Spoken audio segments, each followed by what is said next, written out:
before the hour now in Amman, Jordan, where today's Friday papers took on a somber tone. The kingdom's still trying to grasp the gruesome murder of one of its hero pilots. Our Fox News crews went into the streets of the capital city today, a mix of modern skyscrapers and ancient stone buildings. Worshippers bowed and kneeled as a mosque broadcast the call to prayer, a common sight all across this region on Fridays. But this week, the calm prayer session ended with a showing of outrage and of unity for a hero who died so horribly.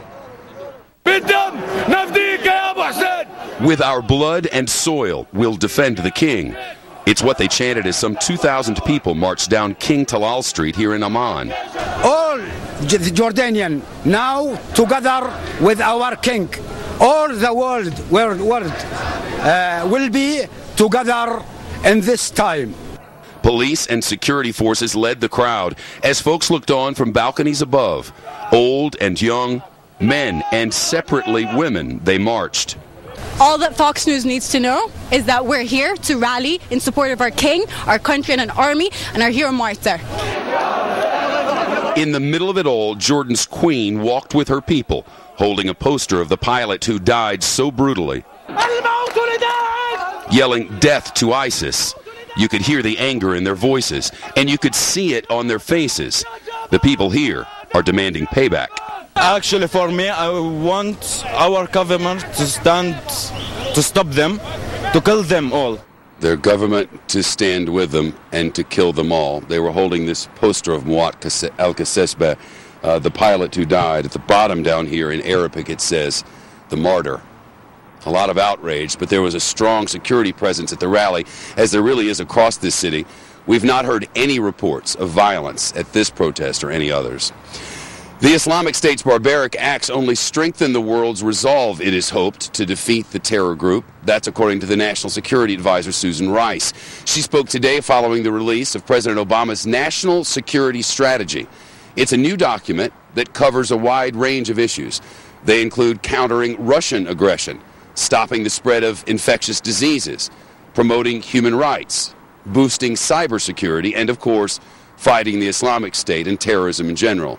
The president did not lay out any major shifts in his strategy against ISIS, but the White House says he is getting ready to formally ask Congress to authorize the use of force against the terror group. Our chief White House correspondent Ed Henry live on the North Lawn today, and Susan Rice also talked about some of the administration's successes in the fight against terrorism. That's right. She was talking about how these airstrikes that you've been talking about in that region have killed thousands of ISIS fighters. But she also had to contend with the fact that, remember, just a short year ago, the administration was suggesting ISIS was the so-called JV squad. Now this document you mentioned talks about ISIS as a real threat to the American homeland. She tried to explain it by saying, look, the threat has evolved. Listen. As al-Qaeda core has been decimated, we've seen the diffusion of the threat to al-Qaeda affiliates, ISIL, local militia, and homegrown violent extremists. This diffusion may, for now, reduce the risk of a spectacular attack like 9/11. But Susan Rice went on to say it leaves the door wide open to other smaller attacks involving terror, such as we saw in Boston and Paris. So a real threat out there, obviously, Shepard.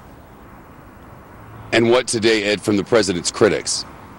Well, what they're saying is that ISIS clearly has a plan to try and dominate the conversation, try and disrupt the world right now, and they believe the president's strategy as laid out is not a plan to stop them. Listen.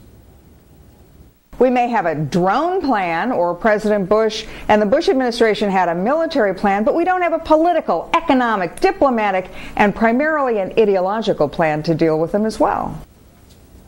Now, the administration hits back on that by saying what they believe we need is strategic patience, and they also said we do not need alarmism. Shep? Ed Henry on the North Lawn this afternoon. Ed, thanks. Let's get to Chris Wallace, also in Washington. He's the host of Fox News Sunday and joining us live on a Friday afternoon, as he always does. Man, Chris, it's hard to know really exactly where we are. The critics would say go harder, go harder. The president says we have to have patience. It's a difficult dilemma.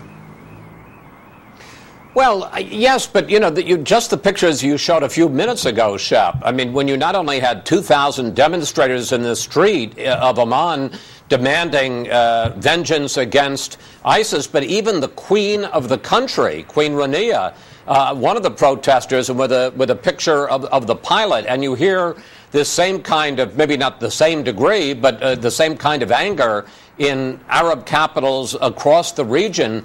And boy, if this isn't a potential tipping point, a potential watershed, and one wonders whether the U.S. and the West shouldn't be taking advantage of this, trying to mobilize this support and create something. You know, people have talked about an Arab NATO, to take the fight against ISIS and to take the fight against Islamic extremism that threatens a lot of these governments in the region.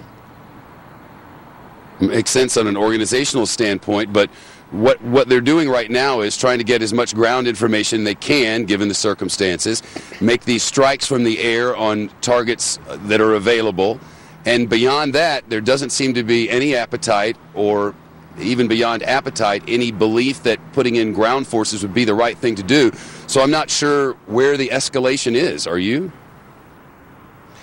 Well, I mean, there are a couple of points. One is that Jordan has talked about not a full-scale invasion, but special forces, you know, special operators, people that are able to go in on the ground and spot where potential targets are for ISIS. Obviously, there are other countries that have talked about it. I mean, look, you had a situation where it now turns out that Qatar stopped, or rather, I'm sorry, the United Arab Emirates, the UAE, stopped participating in the airstrikes back in December because they said that they were worried that one of their pilots would be shot down and that the U.S. didn't have a robust enough search and rescue effort, didn't have helicopters, didn't have Ospreys around to do it.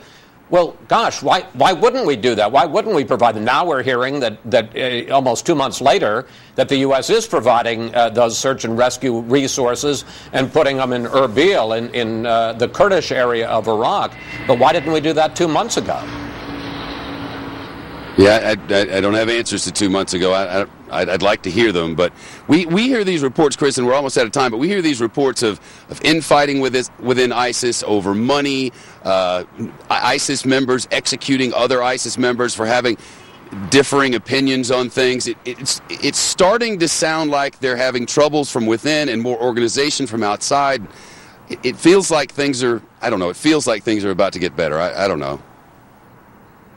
Well, you know, you're a lot closer to it literally and figuratively than I am. But I will say that, you know, I've talked to some national security advisors recently, and there's talk about, well, they're able to kill maybe 1,000 ISIS fighters a month, but there are estimates that more than that, 1,500, 2,000 foreign fighters or people from other countries are coming in and joining the campaign. And obviously, as savage as it was, the reason that ISIS put out that 22-minute video, including the burning to death of the Jordanian soldier, is because they see it as a recruitment tool. And the fact that, you know, it was released when King Abdullah was meeting with the president is, I suspect, a way for them to say, look, we are major players in the world scene, and, you know, we're right up there. The king of Jordan and the president of the United States are conferring in an urgent way to deal with us. So that only empowers ISIS and empowers the people who think they should support them. Chris Wallace in Washington on Capitol Hill. Chris, thanks very much.